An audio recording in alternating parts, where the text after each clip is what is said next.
Hey, it's Mixi from Stitch That Heart, and you're listening to the Brutally Delicious Podcast.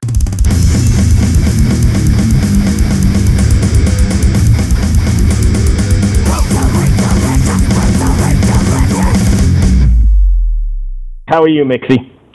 Oh, I'm doing awesome. I just moved into a house, and I have a ton of, they're putting sod down in the backyard and painting and all this nice stuff. So it's been a crazy day, and I kind of got sidetracked. No worries at all. I appreciate you taking the time. Where are you at? Are you out in LA then? I have a feeling that a new house is probably more important than Bruce. I wouldn't know about me, but more important than Bruce. Oh, man. No, it's crazy. I mean, I know all of this stuff is going on, but in the middle of it, we've been working on getting that home for like 5 years now. And it just happened to be at this weirdest time in the whole world. So, wow. But we made it happen, and now we're like homeowners. That's beautiful. How are you making out? Yes. Thanks. How are you making out in all this nonsense? You guys holding up okay? Yeah, you know, I'm pretty good at trying to turn everything into a positive. And as soon as the tour got postponed, I hit up the kitten rescue that I foster kittens with, and was like, "Help! I need kittens! Like, give me some kittens to watch." And I've been learning how to make cupcakes, which I think I'm burning. Hold on. Yeah, no, they're good. Like a couple more minutes. But, yeah, so, I mean, I'm trying to turn everything into a positive, and I know that all of this, when it blows over, there'll be good that comes out of it, so we just got to look for the good stuff. Yeah, I think the technology and the creativity, even though everybody's locked in and it sucks and the whole thing, but I think the creativity and the technology that's going to come out of all this is going to be pretty amazing. Oh, yeah, absolutely. We're definitely writing some music in the meantime, and I'm sure there's going to be a lot of... I mean, this is what musicians do. We're built for this kind of thing. We always, go on tour, come home and write. Go on tour, come home and write. So what are we supposed to do in this time? Come home and write. Right. That's just kind of how it works, So I feel like as an artist, especially because it's such a unstable career choice. Right. We're, built for this, We're built to be able to figure out how to make ends meet. Off really unreliable, unsustainable income. So I haven't had any issues. I know that there's a lot of people like roadies and crew and stuff like that, some of the bigger kind of tours that, the bus drivers, the people that rent the buses out, the venues, the bars, stuff like that. Sure. Those promoters, they're the ones having a pretty hard time. But I feel maybe I'm lucky. I don't know. I just feel like I still have people that support us, and they make everything okay. That's awesome. Are you guys doing anything in particular to stay engaged with your fans during this weird downtime? Oh, yeah. We've been doing a weekly Facebook Live. I think we might switch over to Instagram, try that out, because our drummer is actually in Pennsylvania. His parents are getting up there in age, and they keep falling down, and they have their gallbladder removed, and they're just he's being a good son and going to take care of them. But we want to get him on camera on Instagram Live so that we can have everybody together. And we're doing that. We're trying to do question of the days. When I haven't been super busy, I try to post that every day. But yeah, I mean, I try to connect with everybody as much as possible. I'm also playing World of Warcraft with a lot of the fans when I have a minute. Right. So, when there's some downtime, I get on the game and I hit up some of the fans that play. And so we all go and quest together. So we're still connecting. Obviously, it's not as much as we would like to connect. We want to be there and see people. And I want to hug someone. I just want to hug someone. Right. But I think I'm just hugging more than anything. All right. Chris, you got anything? Well, no, it is such a strange time, Like, me personally being a recording engineer, my life hasn't changed that much. I just don't go to the grocery store as often. But for a lot of people, I know for my wife, for instance, it's really changed her life a lot. And like you say, musicians are kind of built for this type of thing to happen, because if you're going to have nothing to do, you're going to sit down and write anyways. kind of a normal thing to do. How is it affecting like your family around you? Are they doing okay? Yeah, so my mom and my little sister work in home care for elderly, so they go to the houses, and they're pretty much, they've had some scares where they take care of a couple old people a day that can't take care of themselves. And right. If one of the nurses catches it, then that nurse has also been with every patient that's been with every other nurse, and it turns into a snowball. Luckily, we had a big scare thinking that it was going around, and fortunately, nobody tested positive for it, but, I do have some friends that did have it. I forced one of them to go to the hospital because he hates hospitals and like, you need to go because if it gets to your lungs, then it can kill you, Yeah. And because I had another friend of ours, a really close friend, that I didn't even know that he went to the hospital and he told me these horror stories about what it was like there, and he's like, you just don't want to catch this. Even if you're going to survive it, you don't want to catch it. Right. It's pretty bad. For me, I'm pretty good at being a hermit in general. So like, I'm a homebody. I will find stuff to do around the house. And I've been just staying out of the way. And like you said, kind of going to the grocery store here and there. I am going to go and fly to Indiana to write with one of our producers on May 18th. We're going to lock ourselves in a house for a week and see what we come up with. Cool.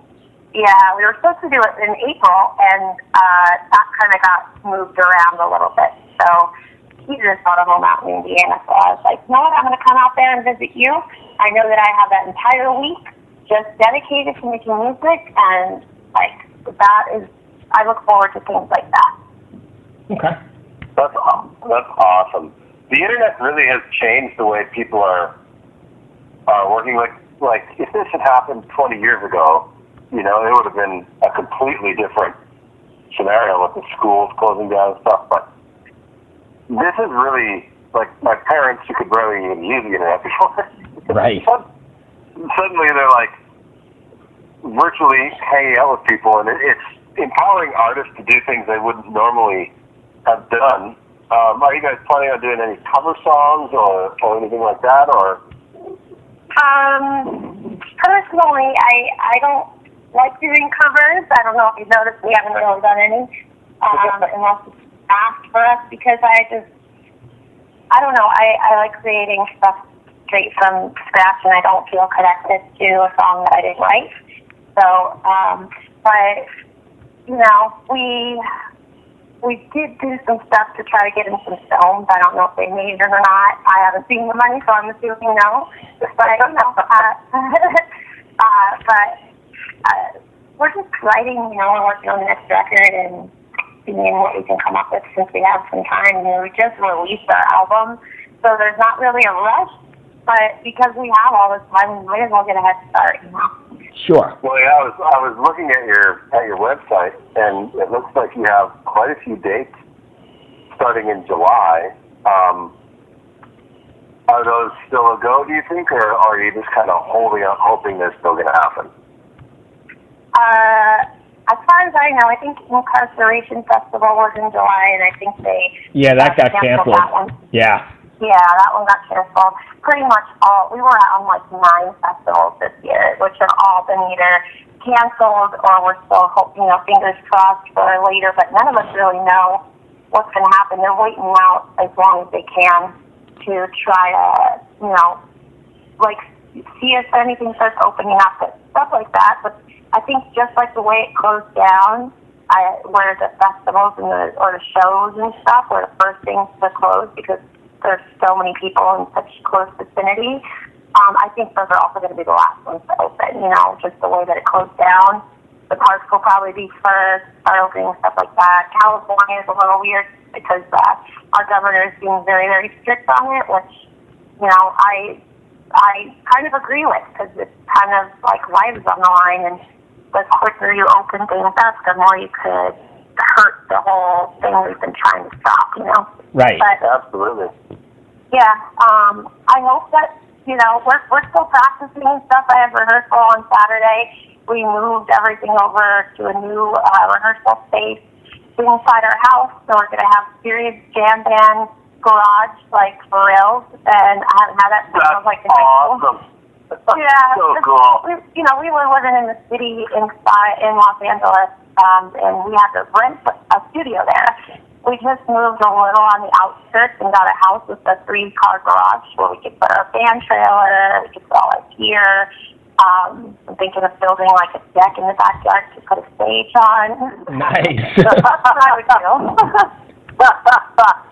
The neighbors would love it. Oh, I'm sure. Like, I haven't quite introduced ourselves yet. Hey, here's some cupcakes. Also, we're in fans, so we're allowed to text. Right. Yeah. Don't call the cops. Text me first. Yeah. So I haven't quite gone there yet. I don't know if they want cupcakes from their new neighbor in the middle of a pandemic, but yeah. Here's my poisonous cupcakes. Would you like some? I didn't breathe on them. I saw the funniest meme today. Remember back in the day when we used to eat cakes people blew on? Oh my gosh, yeah. Nice. It's gonna be a whole different, you know. You watch TV and you see somebody shake hands and you're like, oh my God, what are they doing? That was like literally 3 months ago. It's crazy. No, I really think that kind of stuff is going to change. I think that with bands, like, you know, me, I usually go out to the merch table. I give everybody a hug. And I think I started recently kind of stopping doing that a little because it got a little weird. There were some incidents that were probably unsafe. Right. And I stopped doing it as much. And this might change a lot of the bands that go out there and do stuff. You know, the last tour, I went out a couple times and I ended up getting strep throat. So it was like, you know, you can get sick so easily on the road with different climates. I definitely think some of the bands that would usually go out there and mingle and stuff and are going to kind of feel a little more reserved, and you're going to see a lot more VIP action go on. Yeah, I'm just curious what shows and festivals and how all that comes back, knowing what we know now. Yeah. I don't know what that's going to. I don't know what that's going to turn out to be. Is it going to be like a mosh pit with everybody with masks on, or have we seen the end of that sort of thing? I don't know how it's going to work out. Or drive-in concerts, or something like that. Oh yeah, it's really awesome. I'm trying to think of. I was talking to my manager the other day. I'm like, how can we make that happen? Yeah. So I think it would cost more money than it would to put together. You know. Maybe, I know, because they're doing like drive-in churches and drive-in movies and pretty much drive-in everything at the moment, so that may be a way to get around it. The other thing is, you know, all the venues where these shows happen rely on liquor sales, and if you have to wear a mask, the venue can't open because you won't be able to buy a drink. Oh, yeah. Oh, yeah. How do you drink your mask? They'll get masks with straw holes in them. There's so many parts to the whole thing that I guess nobody's really even thought of yet. Yeah. I think the benefit of this, though, is that we're going to see a massive technological revolution, not only in science but in art as well. You know, people are so creative and they always find ways to do what they want to do. Yeah. Yeah, I also think there's going to be a change in the way that we eat as far as like the meat production. I know that already China is changing. They took dogs off of the livestock menu. They're altering some of their like fats and stuff. Obviously, they're second guessing whether or not some of those kind of animals should be on the menu. So, right.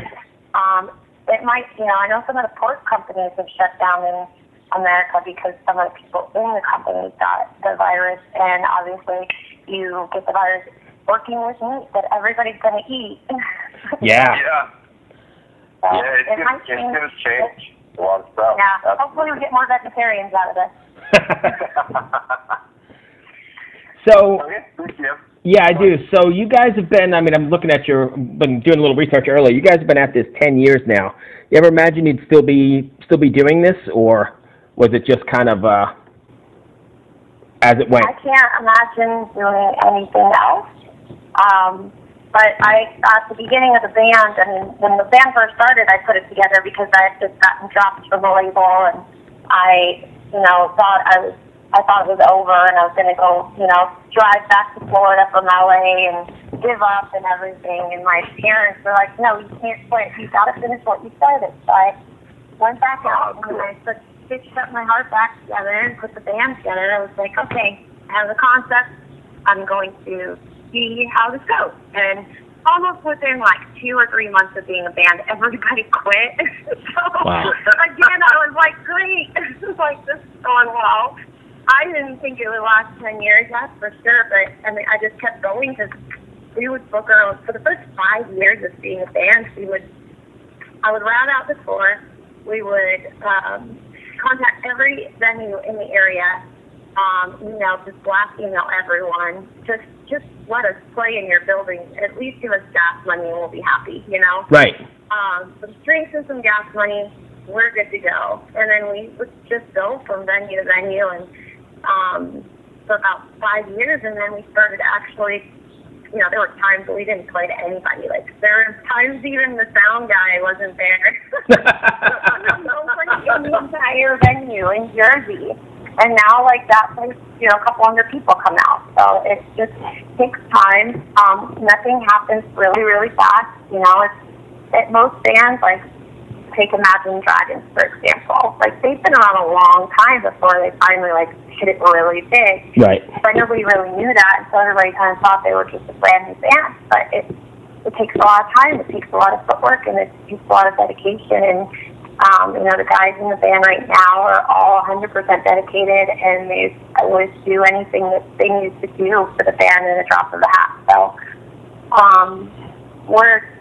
I don't ever see it ending. I don't ever see us doing one of those fake last tour things. This is our last tour as a band. I will take this band in my grave. Awesome. That's awesome. Yeah, that is very awesome. So, Chris, you got anything else? I don't. Thank you so much for calling us back. Yeah, I'm sorry. I think I saw a Virginia number.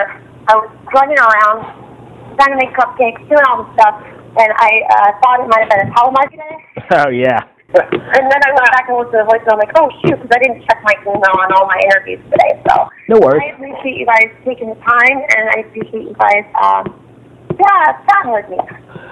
Hello out there. Yes, hello out there, everyone. I'm Hal Schwartz. And I'm Flynn McLean. Together we host None But the Brave, a podcast dedicated to the music and career of Bruce Springsteen. Bruce and E Street Band are on tour right now for the first time in 6 years, and we're taking a detailed look at what's happening on stage in our bi-weekly episodes. We've also been recently joined by some very exciting guests, including rock journalist Warren Zanes and Stephen Hayden, Backstreet's Magazine founder Charles Cross, and Barstool's Kirk Minahan.